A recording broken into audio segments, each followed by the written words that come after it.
Cornulas, je suis le directeur de l'Oranger, donc voilà, ça fait quand même quelques années que je travaille à Molenbeek, puisqu'on a commencé historiquement dans le quartier maritime.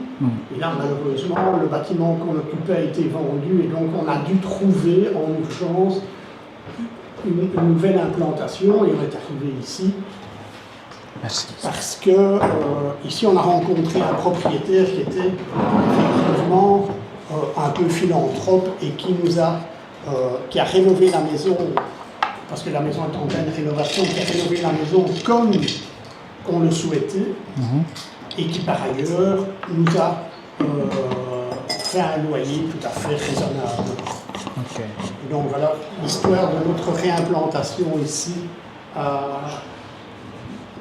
dans le quartier du Sipelbeek. Ok, ben, je vais me présenter aussi. Moi, je m'appelle Oumar Diallo. Je suis depuis au mois de décembre ici l'échevin de la jeunesse, de la cohésion sociale, de la participation citoyenne, et j'ai la tutelle sur le CPS. Mais auparavant, j'ai travaillé aussi pour le CPS de Bruxelles pendant 7 ans, où j'étais responsable d'une antenne sociale, d'abord à Anessens, et puis le quartier Nederwanbeek, avant de venir ici. Je suis bénévole jusqu'à maintenant aussi, où je fais un peu de la médiation culturelle pour le GAMS Belgique. Et je pense que même politiquement, le choix que j'occupe, la jeunesse, cohésion sociale et CPS, c'est parce que j'ai une expérience. C'est ça. À la fois, je connais l'associatif et le CPS. Je suis familier, donc ce n'est pas nouveau pour moi, c'est un atout. Mais en même temps aussi les difficultés, parce que l'associatif, la précarité qui s'y trouve, je suis conscient, et surtout dans des quartiers populaires comme les nôtres. Je suis d'origine guinéenne, j'ai grandi en Grèce en fait, donc j'ai tout à fait un parcours aussi riche, s'il faut dire. Et de l'autre côté, je suis militant décolonial, dont je fais partie du collectif Mémoire coloniale. On fait du travail éducatif, mais aussi nous défendons la question mémoriale pour les Belges, pour nous tous. Et donc on fait un travail au niveau de l'enseignement, mais aussi au niveau de l'espace public. C'est un plaisir pour moi de venir ici aujourd'hui et de vous rencontrer. Vous avez dit que avant de devenir échevin, vous étiez dans le CPS. Qu'est-ce qui a fait que vous vouliez changer de devenir échevin? Je pense que mon parcours qui a orienté un peu mes choix d'études, de ce que je veux faire. Et pourquoi le social, c'est venu de là, parce que, bon, entre guillemets, j'ai été accueilli dans une famille grecque. Et donc, j'avais eu les atouts d'être accueilli dans une famille qui avait des possibilités qui m'ont mis dans des études, et que, de facto, je parlais vite fait, le grec, l'anglais. Et l'immigration en Grèce, qui n'était pas bien vue et vécue par les personnes qui se retrouvaient là. Et je me suis vu à faire du bénévolat pour devenir traducteur, pour aider les familles ici de l'immigration. Faisant ce travail, j'ai découvert tout ce qui est sans-abrisme, toxicomanie. Je suis arrivé ici, j'avais envie de faire Sciences Po, les sciences politiques. C'est comme ça, en regardant, j'ai vu assistance sociale, tu pouvais faire assistance sociale et à la fin faire un master en sciences politiques. Je dis, bon, je fais assistance sociale, surtout j'étais porté par la question sociale. Et directement, quand je suis arrivé, à moi, j'ai trouvé l'école de devoir là, j'ai demandé qu'est-ce que je peux faire. J'ai vu l'école de devoir qui avait besoin, donc de là, on m'a conseillé de faire assistance sociale, parce qu'ils ont certainement compris que je mettais le social toujours. Et en faisant ce travail au CPAS, bon, Angèle, peut-être même à l'école, j'étais un peu engagé, je faisais partie des conseils des étudiants, je défendais un peu l'accompagnement et je m'opposais à certaines situations. Et de facto, je savais que je voulais faire la politique. Je voulais savoir quelle était votre vision du contact de la jeunesse et la police, aussi avec le drame qu'il y a eu il y a quelques semaines, où il y a un policier qui a malheureusement tué un enfant. Où est-ce que vous pensez qu'en tant qu'échevin, on pouvait faire en sorte que peut-être les jeunes connaissent mieux leurs droits qu'est-ce qu'un policier peut et ne peut pas faire? Je vais d'abord donner mon avis personnel en tant que jeune, parce que j'ai 35 ans. J'ai été victime de violences policières, j'ai été victime de discrimination, de ciblage ethnique, parce que je suis noir. En Belgique, je ne vais pas dire que je l'ai été, mais en Grèce, ça a été une des raisons même qui m'a amené à partir. Mais en tant que chevron, je me dis, la première des choses que je peux faire, c'est de pouvoir donner l'espace à la jeunesse. Mon engagement, c'est de dire, d'éviter qu'on pense à ma place ou qu'on décide à ma place. Je veux faire partie de la réflexion en tant que jeune et que, bon, si cela arrive, la première des choses que je peux faire, c'est d'offrir cet espace-là. La police reste à la fois une entité qui est là pour nous protéger, mais nous sommes conscients qu'il y a des abus. Et cela vient du fait qu'ils ont la violence légitime. Ils ont cette possibilité. C'est un mandat qu'on leur a confié. C'est une responsabilité. Même si je ne suis pas en accord, mais je suis aussi obligé de les écouter et comprendre quelle est leur journée. Et je n'ai pas assez d'impact pour dire je vais mettre fin, parce que sinon on n'en parlerait pas aujourd'hui. Il y a eu plein d'erreurs, de laisser aller au sein même de la police, dans leur comportement, dans leur chef-lieu, qui ont amené aujourd'hui le cas de Fabien, mais avant ça, il y a eu d'autres victimes. Adil, le jeune, ou d'autres personnes dans d'autres communes. Je pense que nous devons juste faire en sorte de se poser des bonnes questions. Quelle est notre part de responsabilité pour la recherche de solutions? Pas surenchérir sur le conflit qui existe. Nous devons se dire qu'est-ce que nous pouvons faire pour aider à trouver une solution. Parce que nous devons aussi créer cette relation de confiance entre nous et la police et les amener à respecter cela. En leur demandant, en disant, nous avons une vision, nous avons une approche. On aimerait bien que vous écoutiez cela. Ok, je demande seulement que avez-vous remarqué des changements dans les dernières années pour les jeunes? Des changements qui sont passés, qui ont vu ça mieux ou peut-être même pire? Les jeunes, je pense que maintenant, c'est que je trouve une partie de la jeunesse bruxelloise ou molenbeekoise qui n'osait pas prendre la parole commence à avoir ont cette possibilité de prendre la parole, de s'exprimer à leur nom. Je pense qu'il y a des catégorisations qu'on fait au niveau de la jeunesse qui perdurent aujourd'hui, mais nous devons sortir de ces catégorisations-là. Mon appartenance, je ne la mesure pas des nombres d'années que j'ai vécu ici. C'est pour cela que je suis là en 2020, je me suis engagé directement en politique. Parce que je me sens entièrement molenbeekois. Partout où vous vivez, il ne faudrait pas que vous-même vous doutez de votre appartenance.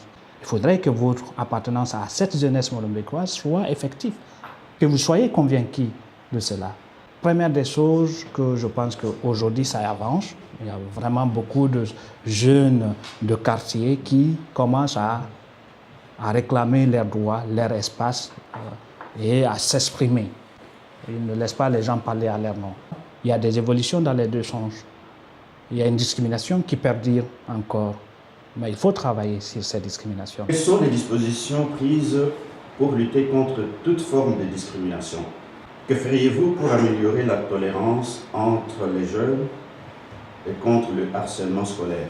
Je pense que depuis que je suis arrivé, j'ai lu, j'écoute, je suis l'associatif lié au niveau scolaire ou cohésion sociale. Je pense qu'il y a un travail formidable qui est fait par l'associatif que j'aimerais soutenir, vraiment. Dans notre politique communale, la question de discrimination et de harcèlement scolaire est vraiment, je me suis assuré parce que j'ai écrit cette partie-là et surtout c'est ma matière. On veut vraiment que ça soit un volet essentiel. En tout cas, ce que j'ai trouvé, ce que je constate au niveau des associations, des services existants, il y a un effort. Il y a un effort qui est fait, il y a un travail tous les jours qui est fait. Mais cela n'empêche pas que les personnes qui vivent les discriminations, qui vivent le harcèlement, en souffrent énormément. Donc nous devons être attentifs, ça c'est une responsabilité. Ce que je peux ajouter, c'est que nous avons reçu de la commune de Molenbeek, par exemple, l'année dernière, un subside qui nous a permis de faire de la prévention du harcèlement scolaire. Et on travaille, par exemple, avec des compagnies théâtrales dans le cadre de théâtre participation. Les jeunes, à un moment, ont la possibilité de participer. Il y a un débat qui s'organise à la fois avec les travailleurs sociaux présents et avec les comédiens. Et on essaye de sensibiliser le plus possible à la fois les jeunes, les éducateurs et les enseignants à cette problématique du harcèlement scolaire. Vous l'avez entendu ou pas, je suis en train de faire un travail de repositionnement et de réorientation des missions du service jeunesse de la commune. Le service jeunesse va sortir du cadre de deuxième ligne, mais devenir de première ligne au niveau de la commune. Parce que pour moi, une commune, surtout une commune à Molenbeek où 40% de sa population est moins de 25 ans, on ne peut pas faire sans cette jeunesse.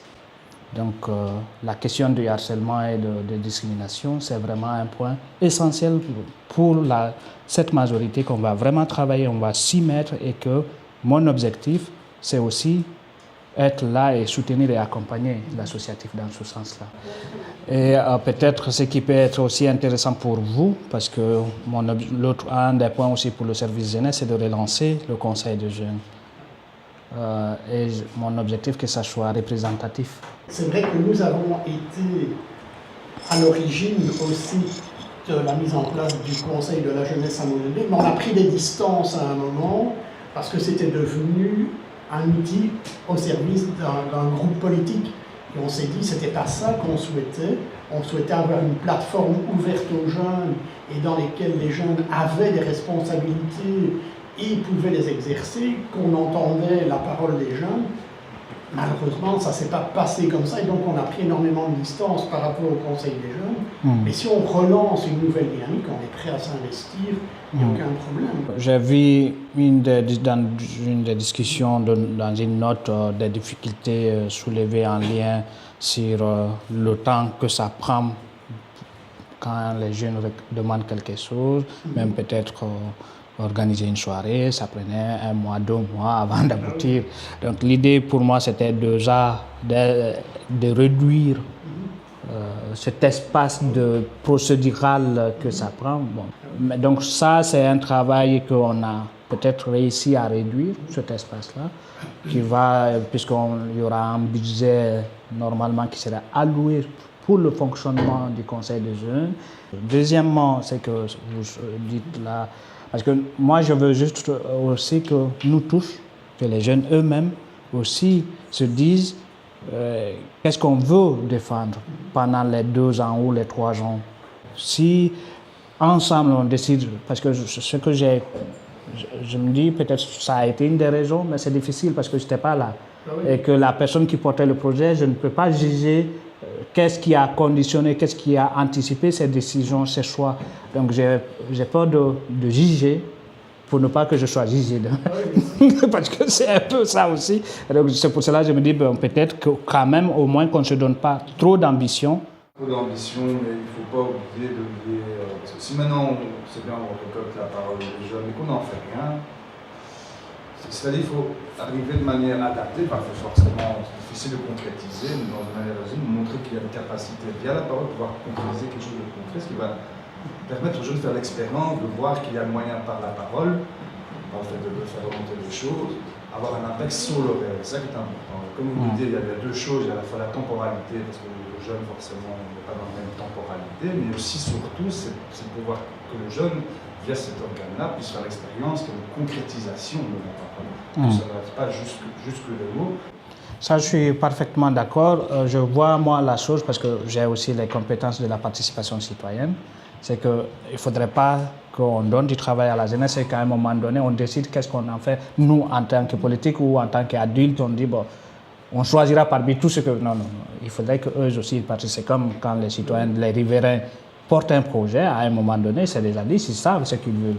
Donc il faudrait qu'on donne cette responsabilité. Moi, je suis tout à fait d'accord à la jeunesse d'acquérir de l'expérience et que ça soit aussi participatif, mais éducatif, comme vous le dites. Mais bon, à un moment donné, c'est pour ça que je dis en septembre, j'aimerais bien que quand on fait cette rencontre-là, nous tous, nous participons. Moi, je viendrai avec mon projet politique Et ensemble, on décide qu'est-ce qui est réalisable et faisable dans les 6 années, et puis on priorise.